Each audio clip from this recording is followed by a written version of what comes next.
yanga 2017 wachiisa gazeti wamugabe wari kutonga taakuenda towards my election waiisa mugazeti takaenda kuna wamugabe inini personally ndikandoita face to face nawamugabe tikavataura kuti ndo zviri kuita maminista wenyu wamugabe wakadaidza akanga angayozoite iko pamakazi chakazoita kuti muzosumuka imi makuenda kuno tarisana na the late president yanga iri nhau iyoyo yekuti waakupa matunhu amakoni kune vanhu vandataura awo waakuchiwapa resettlement yeshe ende resettlement yatiri kutaura isusu ndo ine ninga uye ndo yatingati ndo nyika yani yamakoni nekuti varungu pavakauya vachidzinga vanhu vari kudzinga vanhu waitora fertile land waitora nzvimbo ine huyerwa ine ukoshwa ndo nzvimbo dzawaidii wachiendesa vanhu kumarural areas kumakomo kwaisa kuti hakuna zvinobuda iko so tiri kutaura isusu makomo atiri kutaura wana devils pasha nzvimbo dzandiri kutaura idzo dzese wana nehumba wana binga guru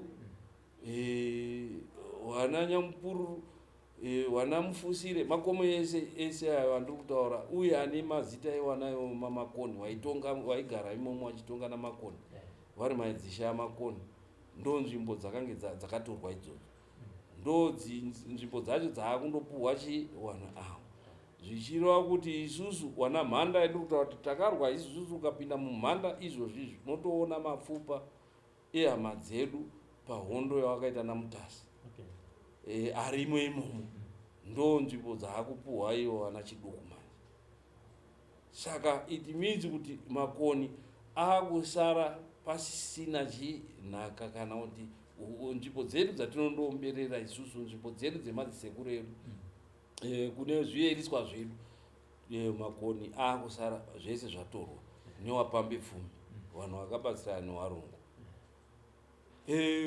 tiri kuenda ipapo toda kuti muone wamugabe tawaona wamugabe wakadaidza akanga aripo wavabhedheniko ncupe ndo akanga ari minista panguva iyoyo wakataura kuti inini pache zvangu ndoziva iwe minista ndoziva kuti kwamakoni uko makoni ndiye baba wakazvipa iwo wamugabe example yavo wakati fanika inini ndine mhuri yangu Robert nachatunga hazvigoneki kuti Robert uyo nachatunga watore nhaka yangu inini wandigohere ndo muexample wewakapa asi kutoti inini kana ndichitoda ndini ndinokwanisa kupa chiwana kana ndisingadi ndezvangu inini hapana anotenderwa kuti adi aite izvozvo kwamakoni enda undodi undodzorere zviro zvakaita ndopakakanzurwa gazeti iroro ra2017 rakanga raiswa taona wamugabe isati yapera kuti tidzorerwe nyika yedu pakabva paita new dispensation isu tikaombera kuti aiwa new dispensation ndo ichatibatsira avo wakabva wari 4 wakabva wamhanya wana chiduku tandi chikore nayo bva wamhanya kunew dispensation ndobva waita rimwe gazeti zvakare rekuti aiwa riya iri rakaekwa rakataurwa haasandizvo isusu tinotoda kudii ipapo manje ndopane chindare iripo izvozvo izvi kuti wakava nerutsigiro rwajurai moyo ndo rutsigiro rwawakaita kuti wajurai moyo toona kumashure kuti wajurai moyo wakamira sei tinoona isusu takaenda waburitsa gazeti iroro takaenda kuministry kwavo ndikandoita face to face now wakandotaura kuti inini nyika yese yezimbabwe yanga iri nyika yevarozvi saka ndinoita zvandinoda ndo zvakatikachamadza izvozvo kuti vangoti nyika yanga iri yevarozvi isu tiri kutaura nzvimbo yamakoni kuti inobva it dates back to 1500 ndo painge paine mwene mutapa empire tikatonga tese isusu newarozvi wacho tiine nyika yedu yekwamakona. Saka kana wakuti inyika yewarozvi, Zimbabwe yese yayewarozvi here, ndokuona kuti wajurai Moyo wane agenda yavo yekuda kudzora Rozvi Empire. Izvi ndozvitaura nekuti inini takadaidzwa kuBulawayo at the heart of Matabeleland.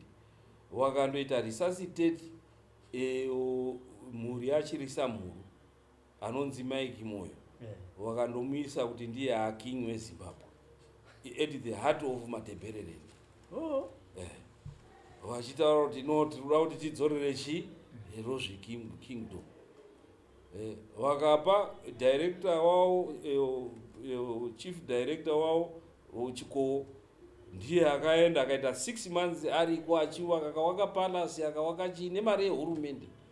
But ndoda kuti hurumende haizvizivi zvese izvozvo.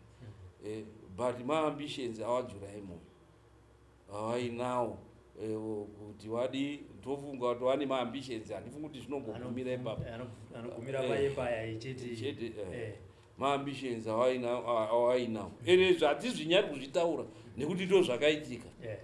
Takaenda tikandowitnessa chii, tikavabvunza tiriko kuBulawayo kuti ko munozviitirei izvi, ndo pakanzi aiwa iwo makoni iwo unoona stereki tichakufixa. Ndosaka ndiri kuona kuti ndo mafixirwo andakuitwa inini, nekuti ndakazviopoza tiri kuBulawayo kuti hamungaigadzirira at the heart of Matabeleland. Toziva isusu wakakundwa neMandebele akanga aripo, the last chirisa mhuru akanga ari last Moyo dynasty, wakakundwa.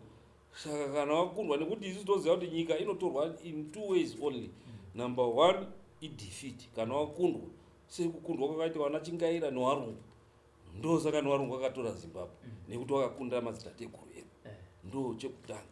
Chepiri, hunge inini ndada kuti ndipe mwana wangu kana muzukuru wangu kana ani wangu, ndo chete matorerwa anoitwa imwe nyika. Hakuna chimwe chiro chinotorwa nyika.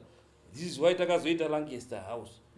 Warungu wakadii, wakabvuma kuti aiwa matikurira, wakadzorera Zimbabwe payakanga iri. Those are the only 2 ways dzatinoziva isusu pamusoro penhaka yenyika. Hakuna imwe nzira yekuti munhu anongouya ogofongora otaura kuti iwewe utatora nyika yako, just like that.